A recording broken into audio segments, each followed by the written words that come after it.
नमस्ते दोस्तों। जब तक अपने काम पर काम करें, जब तक कि आप सफल नहीं हो जाते, तब तक जो है अपनी समस्याओं को चिन्हित करें और उसका समाधान ढूंढें। तभी जाकर आप अपने लक्ष्य को प्राप्त कर पाएंगे और हर एक एग्जाम में आप सफल होने में सक्षम होंगे। इसलिए इसी के साथ आज का हम लोग डिस्कशन शुरू कर लेते हैं। आज का डेट है 13 मई 2024 और अभी हम डिस्कस करेंगे द हिंदू के कुछ इंपॉर्टेंट आर्टिकल्स हिंदी में, जिसमें पहला आर्टिकल हम लोग डिस्कस करेंगे कि आजादी के 75 साल बीत चुके हैं, फिर भी कुछ ऐसे क्षेत्र हैं जहां पे आधारभूत सुविधाएं भी नहीं पहुंची है। डिजिटलाइजेशन, सोशल मीडिया लगातार जो है प्रचार प्रसार करते हैं, लोगों को जागरूक कर रहे हैं। लोकसभा का चुनाव अभी वर्तमान समय में चल रहा है। विभिन्न पार्टी आरोप प्रत्यारोप लगाने में लगे हुए हैं। जो पार्टी पिछले 10 साल से सत्ता में है या उससे पहले भी जो पार्टी सत्ता में रही है, अपने अपने कार्यों का प्रसार कर रही है। ठीक है, लेकिन नासिक का एक ऐसा गांव है ताकेहर्ष, जो कि नासिक के लिए बहुत ही महत्वपूर्ण मंदिर है, त्र्यंबकेश्वर मंदिर, जहां पे विभिन्न नेता चुनाव से पहले वहां पे पूजा या अर्चना करने जाते हैं। लेकिन उसी क्षेत्र से लगभग 22 किलोमीटर दूर जो है ताकेहर्ष ग्राम पंचायत है, जहां पे वहां के लोगों को बुनियादी ढांचे भी नहीं मिले हैं। कहा जाता है कि वहां के लोगों को राशन कार्ड बनवाने के लिए 500 रुपए पर व्यक्ति मांगा गया। पैसे उन्होंने दिए, फिर भी जो है उनका राशन कार्ड नहीं बन पाया। कोविड की बात कर ले तो ताकेहर्ष ग्राम पंचायत में कोविड के समय जितने भी लाभ दिए गए केंद्र सरकार के द्वारा, वहां तक सुनिश्चित नहीं हो पाई। उन लोगों को मुफ्त राशन योजना के तहत खाद्यान्न भी नहीं मिल पाए। उन क्षेत्रों में बिजली, पानी और सार्वजनिक परिवहन जैसे बुनियादी आवश्यक चीजें भी अभी तक नहीं मिल पाई है। इसलिए वहां के लोग जो हैं वोट डालने के लिए मजबूर हैं। उनका कहना है कि अगर हम वोट डालने नहीं गए तो हमें डर है कि सरकारी कागजों से हमारा नाम ही हटा दिया जाए और हमें मृत घोषित कर दिया जाए। ठीक है, तो इस आर्टिकल में क्लियर कहा जाता है वहां के व्यक्तियों के द्वारा कि हमें डर है कि अगर हम वोट नहीं देंगे तो सरकार अपने दस्तावेज से हमारा नाम काट देगी और हमें मृत घोषित कर देगी। इसलिए जो है वहां के लोग वोट देने के लिए मजबूर हैं। वो तो इस बात से भी अनभिज्ञ हैं कि जो 2024 में चुनाव लड़ रहे हैं वहां के प्रत्याशी वो कौन है, उनका चेहरा क्या है, उन सभी चीजों से वो अनजान है। तो इस आर्टिकल को हम लोग विस्तार से पढ़ें कि 75 साल पूरे होने के बाद भी आजादी के देश के कुछ हिस्से ऐसे हैं जहां पे अभी भी आधारभूत सुविधाएं नहीं पहुंच पाए हैं। क्या कारण है, हम लोग विस्तार से इस आर्टिकल में पढ़ लेंगे। उसके बाद अगला आर्टिकल जो है भारत और ईएफटीए, मतलब कि यूरोपियन फ्री ट्रेड एसोसिएशन।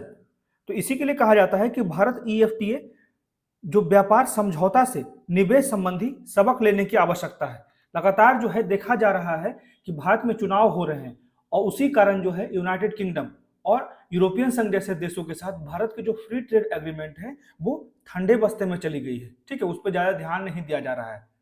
और एक बात ध्यान रखिएगा कि यूरोपियन फ्री ट्रेड एसोसिएशन में ये 4 सदस्य हैं जो यूरोपियन यूनियन के सदस्य नहीं है: आइसलैंड, लिechtenstein, नॉर्वे और स्विट्जरलैंड। ठीक है, ये ध्यान रखिएगा। और भारत और ईएफटीए के बीच जो फ्री ट्रेड एग्रीमेंट इसलिए भी महत्वपूर्ण है क्योंकि हाल ही में जो है भारत पर्यावरण और श्रम जैसे मुद्दों को शामिल करने पे सहमत हो गया है।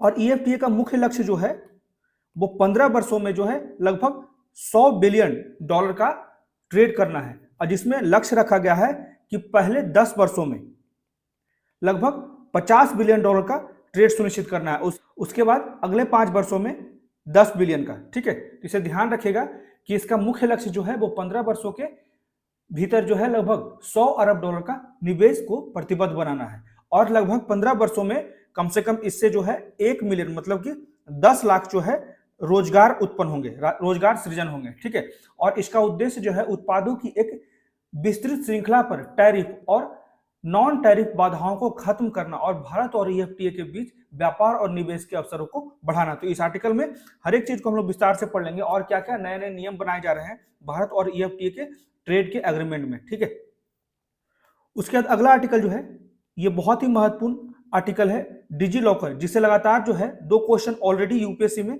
आ चुका है। तो इसे ध्यान से देखिएगा। ठीक है, कि डिजिटल लॉकर क्या है और क्या यह आपके डेटा को सुरक्षित रखता है, इसी की व्याख्या की गई है इस आर्टिकल में। तो ध्यान रखिएगा कि डिजी लॉकर जो है 2015 में शुरू किया गया था। इलेक्ट्रॉनिक और सूचना प्रौद्योगिकी मंत्रालय के द्वारा। ठीक है, यह एक डिजिटल लॉकर है जो भारतीय नागरिकों को महत्वपूर्ण दस्तावेजों को सुरक्षित रूप से ऑनलाइन रखने और उपयोग करने की सुविधा प्रदान करता है। ठीक है, इसका मुख्य उद्देश्य जो है डिजी लॉकर का, वो सत्यापन योग्य, मतलब कि वेरीफाई करने में आसानी होगा, सुरक्षित ऑनलाइन भंडारण सुनिश्चित किया जाता है, दस्तावेजों तक त्वरित पहुंच और उन्हें साझा करने में आसान होता है। इसलिए जो है डिजी लॉकर महत्वपूर्ण। लेकिन वर्तमान समय में सुरक्षा संबंधी चिंताएं उत्पन्न हो गई है। एक दो केसेज आ गए हैं जिसपे कहा गया था कि इसे भी हैक किया जा रहा है, लेकिन हाल ही में जो है क्लियर कर दिया गया है मिनिस्ट्री के द्वारा, इलेक्ट्रॉनिक और सूचना प्रौद्योगिकी मंत्रालय के द्वारा, कि ऐसा कोई भी मामला नहीं है, आप सभी का डेटा जो है सुरक्षित है। और ये ध्यान रखिएगा, वर्तमान समय में डिजी लॉकर में लगभग 8 करोड़ लोग, ठीक है, का डेटा वहां उपलब्ध है। लगभग 80 करोड़ डेटा वहां पे उपलब्ध है भारत के नागरिकों का। ठीक है, तो हर एक चीज को इस आर्टिकल में हम लोग विस्तार से पढ़ रहे हैं कि डिजी लॉकर का उद्देश्य क्या है, महत्व क्या है, डिजी लॉकर का परिदृश्य क्या है, कैसे कार्य करता है। ठीक है, उसके बाद उसकी विशेषताएं क्या क्या है, कितना सुरक्षित है, और विभिन्न वेबसाइट के द्वारा जो है डिजी लॉकर के बारे में, डिजी लॉकर के सुरक्षा के बारे में क्या क्या आश्वासन दिया गया है, हर एक चीज को हम लोग विस्तार से डिस्कस कर लेंगे। उसके बाद डिजी लॉकर से संबंधित समस्याएं क्या क्या है, जैसे कि जो गरीब लोग हैं, जो दूरस्थ इलाके में रहते हैं, ठीक है, या फिर जो उतने शिक्षित नहीं है, जो पढ़े लिखे नहीं है, तो उनको ज्यादा समस्याएं होती है। हर एक पॉइंट को हम लोग विस्तार से पढ़ लेंगे डिजी लॉकर से संबंधित इस आर्टिकल में। तो आइए शुरू करते हैं आज का डिस्कशन, जिसमें पहला आर्टिकल जो है महाराष्ट्र के नासिक के एक ग्राम पंचायत के बारे में, जो कि त्र्यंबकम मंदिर से लगभग 22 किलोमीटर दूर है। ताके हरसा नाम है इस ग्राम पंचायत का। ध्यान रखिएगा नाम ताके हरसा, क्योंकि आजकल यूपीएससी में लगातार जो है छोटे छोटे लोकेशन जरूर पूछ लिए जाते हैं, और अफ्रीका से बहुत सारे लोकेशन पूछे जा रहे हैं, जरूर ध्यान रखिएगा। ठीक है, तो अभी वर्तमान समय में ताके हरसा का मामला यहाँ पे इस आर्टिकल में डिस्कस किया गया है कि ताके हरसा से लगभग 22 किलोमीटर दूर त्र्यंबकेश्वर मंदिर में बहुत सारे नेता जो जाते हैं चुनाव से पहले पूजा करने के लिए, लेकिन आजादी के 75 साल बाद भी इस ताके हरसा ग्राम पंचायत में आधारभूत सुविधाएं भी नहीं पहुंच पाई है।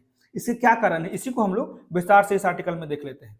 ठीक है, नासिक के त्र्यंबकेश्वर मंदिर में राजनेता और मशहूर हस्तियां अक्सर आते हैं, लेकिन इससे सिर्फ 22 किलोमीटर दूर ताके हर्ष ग्राम पंचायत, जहां लोगों ने कभी भी किसी भी राजनीतिक दल को चुनाव प्रचार करते नहीं देखा। ग्राम पंचायत के 250 परिवारों में से 90 के पास जो है राशन कार्ड नहीं है, और जिन्हें हाल ही में कार्ड मिले हैं, यहाँ पे क्लियर कहा जाता है, और जिसे अभी हाल में राशन कार्ड मिले हैं उनसे भी जो है लगभग 500 रुपए का भुगतान करना पड़ा, तभी जाकर उन्हें राशन कार्ड मिले हैं। इसके बावजूद भी उन्हें अब तक बहुत सारे लोग जो हैं पैसे भी दिए, फिर भी उन्हें राशन कार्ड नहीं मिले हैं। ठीक है, और अगर कोविड-19 की बात करें, उस समय की बात करें, तो कोविड-19 लॉकडाउन के दौरान उन्हें प्रधानमंत्री की मुफ्त राशन योजना के तहत खाद्यान्न भी उपलब्ध नहीं हुए थे। ये विडंबना है हमारे देश की कि जहां एक तरफ हम लोग डिजिटलाइजेशन लगातार यूट्यूब, सोशल मीडिया, रील्स के चकाचौंध दुनिया में है, वहीं दूसरी तरफ देख सकते हैं कि इन जैसे गांव में, जो महाराष्ट्र का एक पार्ट है, सबसे विकसित राज्यों में से महाराष्ट्र माना जाता है, फिर भी जो है उस क्षेत्र में अभी भी आधारभूत सुविधाएं भी नहीं पहुंच पाई है। उसी की बात यहाँ पे की जा रही है कि कुछ अनुसूचित क्षेत्र हैं, बारली, कटकारी और कोकनी जैसी अनुसूचित जनजातियों का घर, यह क्षेत्र नासिक से सिर्फ 46 किलोमीटर दूर है। ठीक है, लेकिन यहाँ भी जो है बिजली, पानी कनेक्शन और सार्वजनिक परिवहन तक पहुंच सुनिश्चित अभी तक नहीं हो पाया है। यहाँ के लोगों को लोकसभा 2024 चुनाव के लिए राजनीतिक प्रतिनिधियों के बारे में भी कोई जानकारी नहीं है, लेकिन फिर भी वे मतदान करते हैं। कभी कोई हमसे मिलने भी नहीं आया, वहां के लोगों के द्वारा कहा जा रहा है कि कोई भी जो है राजनीतिक नेता उनसे मिलने भी नहीं आया। हम उनके चेहरे और पार्टी चिन्हों से भी अवगत नहीं है। यहाँ क्लियर कहा जाता है वहां के लोगों के द्वारा कि ईवीएम पर जो भी बटन हमारी नजर में सबसे पहले आता है, हम उसे दबाते हैं और काम पूरा करते हैं। और क्यों काम पूरा करते हैं, तो वहां के लोगों को ये डर है। यहाँ क्लियर कहा जाता है कि अगर हम वोट नहीं देंगे तो सरकार अपने दस्तावेजों से हमारा नाम काट देगी और हमें मृत घोषित कर देगी। अपने अस्तित्व की लड़ाई के लिए ही वो मजबूरन वोट देने जाते हैं। ठीक है, अब बढ़ते हैं अगले आर्टिकल की तरफ। इसमें हम लोग डिस्कस करेंगे इंडिया ईएफटीए ट्रेड डील्स। लगातार जो है अभी चुनाव का समय चल रहा है, ठीक है, तो जिसके कारण अभी वर्तमान समय में इंडिया का ईएफटीए ट्रेड जो है वो ठंडे बस्ते में जाता दिख रहा है। इसी को फिर से रिवाइव करने की आवश्यकता है, क्योंकि ये से बहुत सारे लक्ष्य जो हैं भारत के वो साधे जा सकते हैं। क्योंकि इसमें मुख्य लक्ष्य रखा गया है कि 15 वर्षों में लगभग $100 बिलियन, ठीक है, तक का निवेश सुनिश्चित करना है। और इसमें पहले 10 वर्षों में लगभग 50 बिलियन और अगले 5 वर्षों में $10 बिलियन। और इससे उम्मीद किया जा रहा है इंडिया EFTA ट्रेड से कि लगभग 10 लाख रोजगार जो है वो सृजित होंगे, ठीक है। तो इसको हर एक चीज को हम लोग विस्तार से पढ़ लेते हैं इस आर्टिकल में, कि भारत में चल रहे संसदीय चुनाव के कारण यूनाइटेड किंगडम और यूरोपियन संघ जैसे देशों के साथ भारत के फ्री ट्रेड एग्रीमेंट की बातचीत जो है वो ठंडे बस्ते में दिखाई दे रही है। हालांकि देश में चुनाव लगातार जो है तेजी से चल रहा है। भारत मार्च में यूरोपीय मुक्त व्यापार संघ यूरोपियन फ्री ट्रेड एसोसिएशन के साथ एक ऐतिहासिक व्यापार समझौता करने में कामयाब रहा था मार्च में, ठीक है, जिसमें यह ध्यान रखिएगा आइसलैंड, लिechtenstein, नॉर्वे और स्वीडन ये 4 जो है मेंबर हैं, और ये ध्यान रखिएगा ये EU के मेंबर नहीं है। तो भारत और EFTA के बीच नवनिर्मित व्यापार और आर्थिक साझेदारी समझौता जो है, जिसे हम फ्री ट्रेड एग्रीमेंट के रूप में भी संदर्भित करते हैं, ये दोनों पक्षों के बीच मौजूदा व्यापार के निम्न स्तरों को बहुत जरूरी रूप से बढ़ाने की उम्मीद देता है। तो अभी हाल ही में जो है भारत के द्वारा एक बहुत ही महत्वपूर्ण कदम उठाया है कि भारत जो है वो पर्यावरण और श्रम जैसे मुद्दों को शामिल करने के लिए सहमत हो गया है, ठीक है, जिन्हें वह पारंपरिक रूप से व्यापार समझौते में शामिल करने का विरोध कर रहा था, ठीक है। तो इसी में कहा जाता है कि भारत और यूरोपीय मुक्त व्यापार संघ ने हाल ही में व्यापार और आर्थिक साझेदारी समझौता हस्ताक्षर कर लिया है, ठीक है। और भारत ने पहले समझौते में डेटा विशिष्टता खंड को शामिल करने से इनकार कर दिया था, जो भारत की दवा कंपनियों को जेनरिक दवाओं के उत्पादन से प्रतिबंधित करता था, ठीक है। और अब जो है भारत और EFTA सबसे संवेदनशील कृषि उत्पादों और सोने के आयात को समझौते से बाहर करने पर भी सहमत हो गया है, ठीक है। ये ध्यान रखिएगा कि कृषि उत्पाद और सोने के आयात को भी इस एग्रीमेंट से दूर रखा गया है। ये कुछ महत्वपूर्ण एग्रीमेंट्स है, ट्रेड एग्रीमेंट्स भारत के, जैसे उसके पड़ोसी देशों के साथ इंडिया श्रीलंका हो गया, इंडिया नेपाल, भूटान, ठीक है, इन सब के साथ फ्री ट्रेड एग्रीमेंट है। उसके रीजनल में जैसे आसियान के साथ, आसियान देशों के साथ South Asia free trade agreement है, global system of trade preference है, ठीक है। उसके बाद इंडिया का CECA एंड CEPA, ये सारे जो है CEPA जो है with UAE, south Korea and Japan, और CECA जो है सिंगापुर और मलेशिया। तो ये सारे फ्री ट्रेड एग्रीमेंट जरूर ध्यान रखिएगा, ठीक है। और PTA क्या होता है? प्रिफरेंशियल ट्रेड एग्रीमेंट, ठीक है, जहां पे भारत के पड़ोसी देश बांग्लादेश हो गया, चाइना हो गया, India, south Korea, Sri Lanka, Mongolia, ठीक है, तो ये सारे देश जो हैं इसमें जुड़े हुए हैं। अब देख लेते हैं TEPA, इसी को कहा जाता है trade and economic partnership agreement की मुख्य विशेषताएं क्या क्या है। तो भारत और EFTA व्यापार समझौतों को सहमति कारण 2013 में प्रारंभिक वार्ता टूटने के 1 दशक बाद अंतिम रूप दिया गया, ठीक है। अभी जो है मार्च में 2024 में ही हस्ताक्षर किया गया है। तो हाल के भू राजनीतिक परिवर्तन और चीन पर निर्भरता कम करके साझा लक्ष्यों ने समझौता को सुविधाजनक बनाया है, ठीक है। तो trade and economic partnership agreement में 14 मुख्य पॉइंट शामिल किए गए, जैसे बाजार तक पहुंच सुनिश्चित करना, उत्पत्ति के नियम, व्यापार सुविधाएं, व्यापार उपचार, स्वच्छता और पाइप स्वच्छता उपाय, व्यापार में तकनीकी बाधाओं को दूर करना, निवेश को ज्यादा से ज्यादा प्रोत्साहित करना, सर्विस सेक्टर में भी बढ़ावा देना, ठीक है। उसके बाद इंटेलेक्चुअल प्रॉपर्टी संबंधित समस्याओं को दूर करना, व्यापार और सस्टेनेबल डेवलपमेंट को भी आगे बढ़ाना, और अन्य कानूनी और क्षैतिज प्रावधान भी शामिल किए गए, ठीक है। इसी में EFTA के लिए प्रतिबद्धताएं क्या है? तो भारत में 15 वर्षों में लगभग $100 बिलियन अमेरिकी डॉलर तक प्रत्यक्ष विदेशी निवेश बढ़ाना, और निवेश जो है वो विदेशी पोर्टफोलियो निवेश को कवर नहीं करता, यह ध्यान रखिएगा।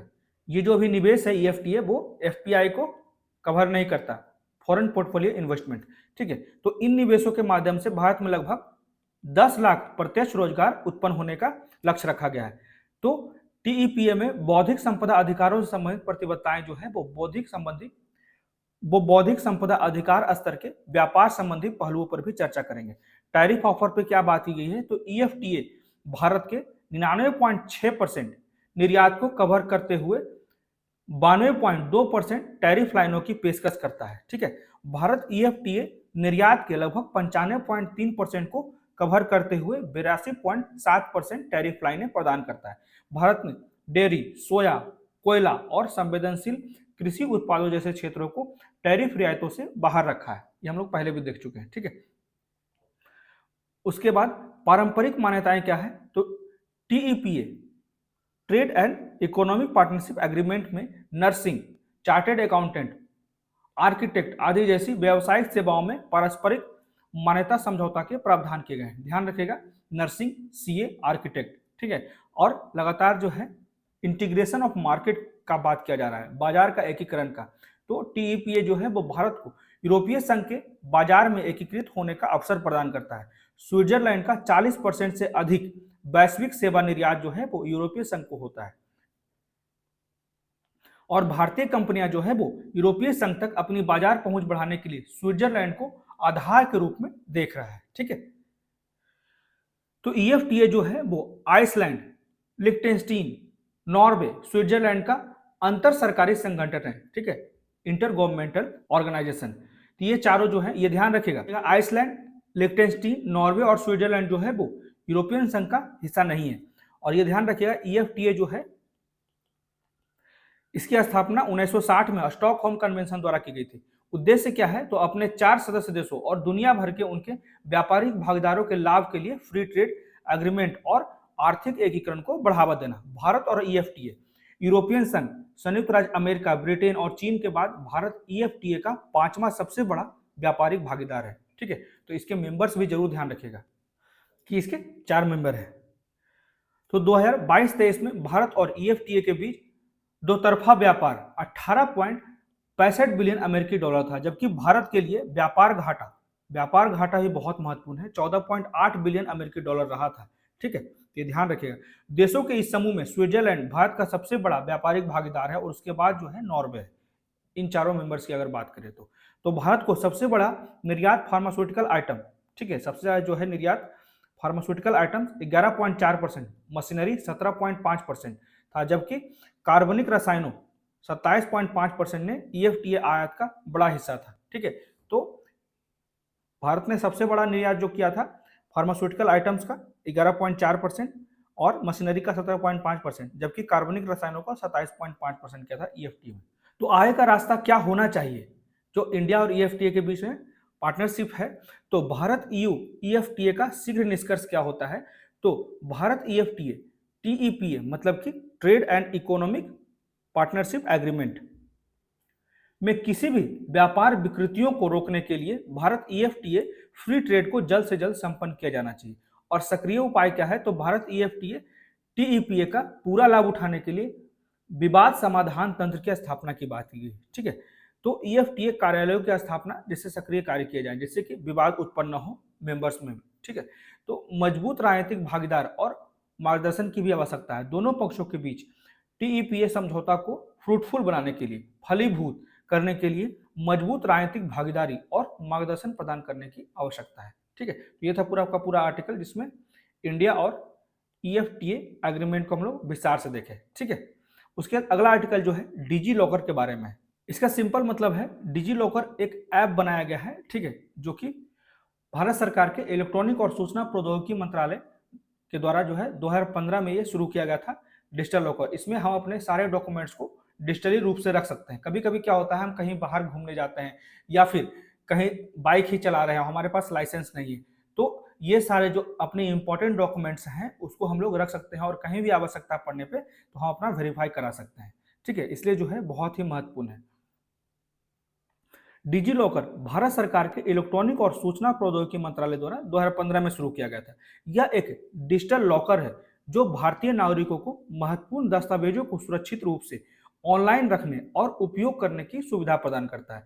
इसका मुख्य विशेषता है सत्यापन योग्य, सुरक्षित ऑनलाइन भंडारण, दस्तावेजों तक त्वरित पहुंच। तो मेरे मोबाइल के अगर डिजिटल लॉकर ऐप में हम लोगों ने सभी डॉक्यूमेंट्स को रखा है तो हम लोग तुरंत उसका उपयोग कर सकते हैं कभी भी समस्या आने पे, ठीक है।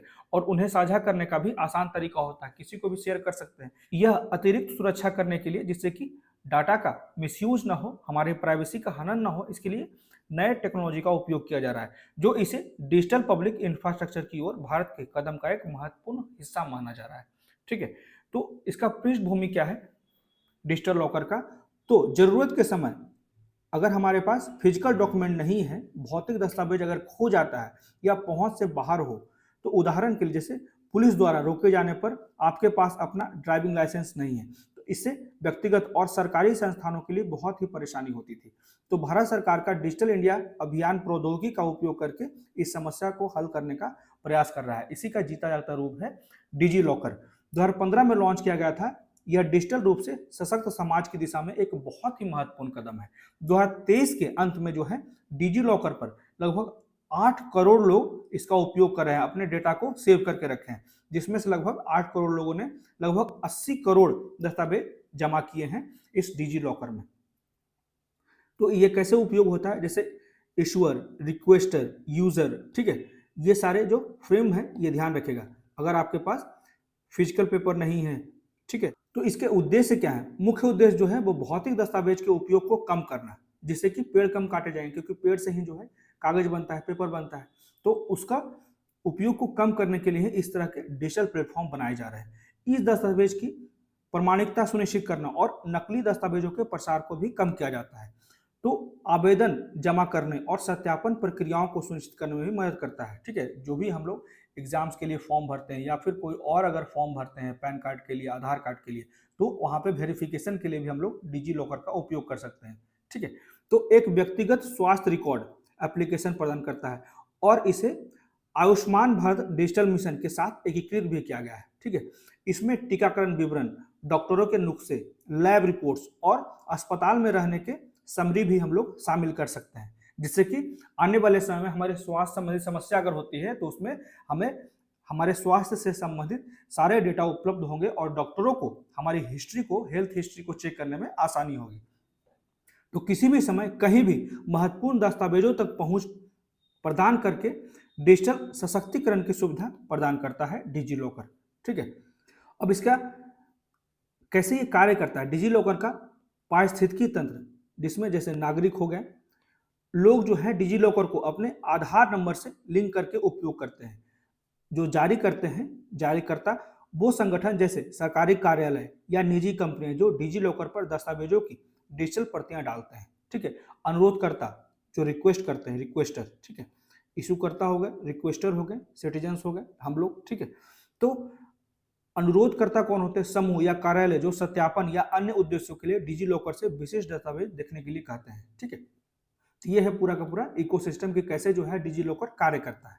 अब इसकी विशेषताएं क्या है? जैसे कानूनी स्थिति, डिजिटल लॉकर में दस्तावेज मूल भौतिक दस्तावेजों के बराबर होती है। डिजिटल लॉकर दस्तावेजों को प्रमाण के रूप में स्वीकार करने के लिए आईटी अधिनियम 2000 में संशोधन किया गया है। ये याद रखिएगा, आईटी अधिनियम 2000, इसी से जो है प्रमाणित किया जाता है कि डिजी लॉकर में जितने भी दस्तावेज रखे गए हैं, डॉक्यूमेंट रखे गए हैं, वो सही है। उसके बाद इसको स्टोरेज कैसे किया जाता है? तो 10 MB तक जो है चार्जेस नहीं लगेंगे आपके। 10 MB निःशुल्क व्यक्तिगत भंडारण प्रदान करता है, जिसे 1 GB तक बढ़ाया जा सकता है। ध्यान रखिएगा, 10 MB तक जो है फ्री ऑफ कॉस्ट आपके डॉक्यूमेंट को स्टोर किया जा सकता है। अगर ज़्यादा डॉक्यूमेंट्स हैं तो 1 GB तक इसे बढ़ाया जा सकता है। इसमें आधार कार्ड, पैन कार्ड, आपके करिकुलम डिग्री, उसके बाद जितने भी वैक्सीनेशन लिए हैं उसके रिकॉर्ड्स, इंश्योरेंस के रिकॉर्ड्स आदि जैसे डॉक्यूमेंट्स को शामिल किया जाता है। अभिगम्यता 12 भारतीय भाषाओं में वेब पोर्टल और मोबाइल ऐप के माध्यम से उपलब्ध है। ठीक, उसके बाद दृष्टिबाधित उपयोगकर्ताओं के लिए बेहतर KYC प्रक्रिया, एकाधिक प्रमाणीकरण विकल्प और ध्वनि पहुंच सुविधाएं दी गई है। ठीक है, जो फिजिकली चैनल लोग हैं, दिव्यांग लोग हैं, उनके लिए भी उनके अनुसार से भी ऐप को डिजाइन किया गया है, उनकी सुविधा के अनुसार से। ठीक है, और सिक्योरिटी संबंधी चिंताएं क्या है? तो कड़े डेटा सुरक्षा प्रोटोकॉल और एन्क्रिप्शन मानकों का भी पालन किया जाता है डिजी लॉकर में, और बेहतर सुरक्षा के लिए QR कोड आधारित सत्यापन और ब्लॉकचेन तकनीक को शामिल किया गया है। और इसकी गोपनीयता, प्राइवेसी, दस्तावेज दृश्यता और साझाकरण अनुमतियां पर पूर्ण उपयोगकर्ता नियंत्रण होता है। उसके अलावा कोई भी जो है आपके डॉक्यूमेंट को साझा नहीं कर सकता है। इसमें आगे कहा जाता है एकीकरण, अधिक सरकारी और निजी जारीकर्ता, शैक्षणिक संस्थानों, बीमा कंपनियों और वित्तीय संस्थानों को शामिल करने के लिए विस्तारित किया गया है। पेपरलेस सरकार, ठीक है, ज़्यादा से ज़्यादा डिजिटलाइजेशन को बढ़ावा देने के लिए भारत सरकार की लेस गवर्नमेंट मोर गवर्नेंस, जहाँ पे लगातार जो है हर समय जो है किसी ब्यूरोक्रेट्स की आवश्यकता ना हो, हर एक प्रमाणीकरण के लिए ज़्यादा से ज़्यादा आपको जो भी आवश्यक चीजें हैं वहां तक पहुंच सुनिश्चित की जाए, इसलिए कहा जाता है लेस गवर्नमेंट मोर गवर्नेंस। तो योजना का उद्देश्य जो है वो कैशलेस, पेपरलेस संरचना सुनिश्चित करके नागरिकों के लिए चीजों को आसान बनाना। डिजी लॉकर जो है वो पेपरलेस लेयर में एक महत्वपूर्ण भूमिका निभाता है। Open source software DigiLocker PHP, Python, on cloud जैसे ओपन सोर्स सॉफ्टवेयर के माध्यम से बनाया गया था, और इसका मतलब यह है कि कोड स्वतंत्र रूप से उपलब्ध है, जिससे कोई भी इसका निरीक्षण कर सकता है, संशोधित कर सकता है और यहां तक कि इसमें सुधार भी कर सकता है। इससे लागत कम होती है और एकल विक्रेताओं पर कोई भी निर्भरता नहीं होती और स्थानीय जरूरतों के अनुरूप अनुकूल करने में लचीलापन मिलता है। यह लोगों में विश्वास भी जगाता है और किसी को भी स्वतंत्र सत्यापन की अनुमति देता है। उसके बाद अगला पॉइंट है digital public infrastructure.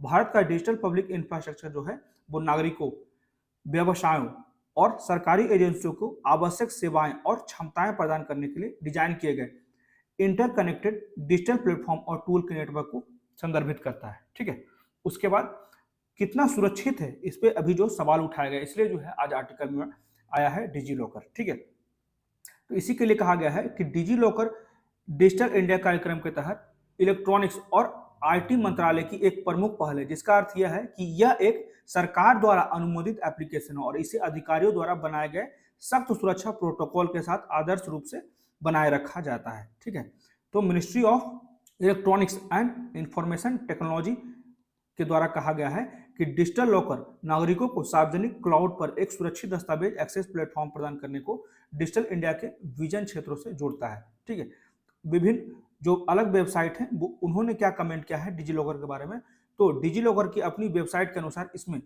2048 bit RSA SSL encryption, ठीक है, मल्टी फैक्टर प्रमाणीकरण, OTP सत्यापन, सहमति प्रणाली, समयबद्ध लॉग आउट और सुरक्षा ऑडिट सहित मानक सुरक्षा उपाय अपनाए गए हैं डिजी लॉकर में।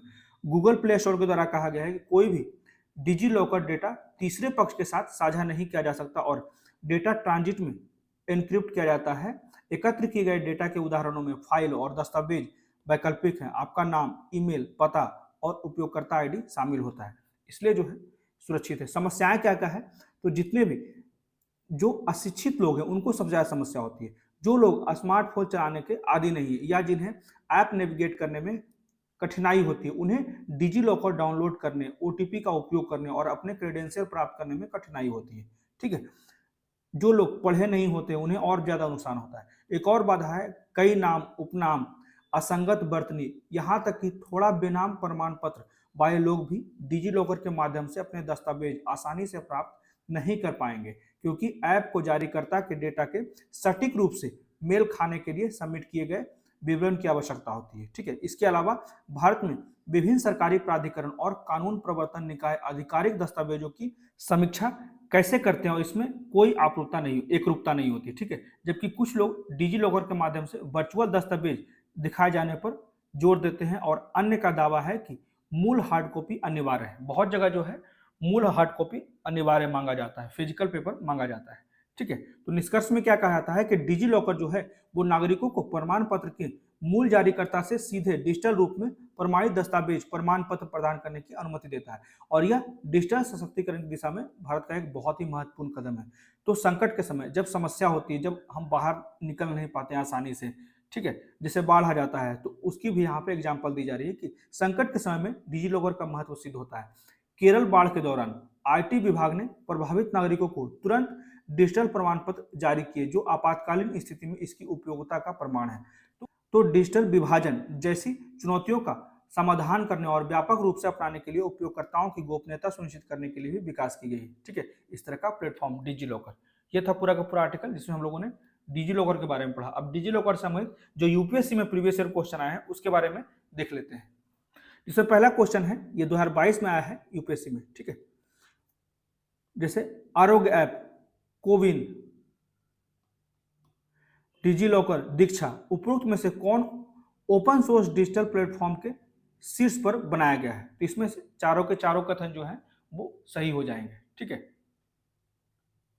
ओपन सोर्स प्लेटफॉर्म क्या होता है? यह किसी मंच जो किसी अन्य उपयोगकर्ता या डेवलपर्स को अपने सोर्स कोड तक पहुंच की अनुमति देता है। ठीक है, जैसे कि हम लोगों ने डॉक्यूमेंट रखा और उसके बाद जिसकी भी आवश्यकता है, जो मुझे वेरीफाई करना चाहता है वो वेरीफाई कर सकता है। इसलिए जो है ये सारे के सारे जो है सही है। ठीक है, उसके अगला क्वेश्चन है डिजी लॉकर के संबंध में, जो कभी कभी समाचार पत्रों में देखा जाता है, निम्नलिखित में से कौन सा कथन सही है। ये 2016 में यूपीएससी में आया था। तो इसमें पहला स्टेटमेंट है, यह डिजिटल इंडिया कार्यक्रम के तहत सरकार द्वारा पेश किया गया एक डिजिटल लॉकर सिस्टम है। उसका दूसरा स्टेटमेंट है, यह आपको आपके भौतिक स्थान की परवाह किए बिना अपने ई दस्तावेज तक पहुंच को अनुमति देता है। तो यहाँ पे भी दोनों कथन जो है वो सही है। ठीक है, तो ये थे आज के द हिंदू के कुछ इंपॉर्टेंट आर्टिकल्स जो हमने डिस्कस किए, और कुछ महत्वपूर्ण क्वेश्चन जो कि उस आर्टिकल से रिलेटेड थे उसको भी हम लोगों ने डिस्कस किया, जो यूपीएससी के प्रीवियस ईयर क्वेश्चन से संबंधित। तो कैसा लगा आज का डिस्कशन, प्लीज मुझे कमेंट करके बताएं, और मेरे वीडियो को ज्यादा से ज्यादा लाइक करें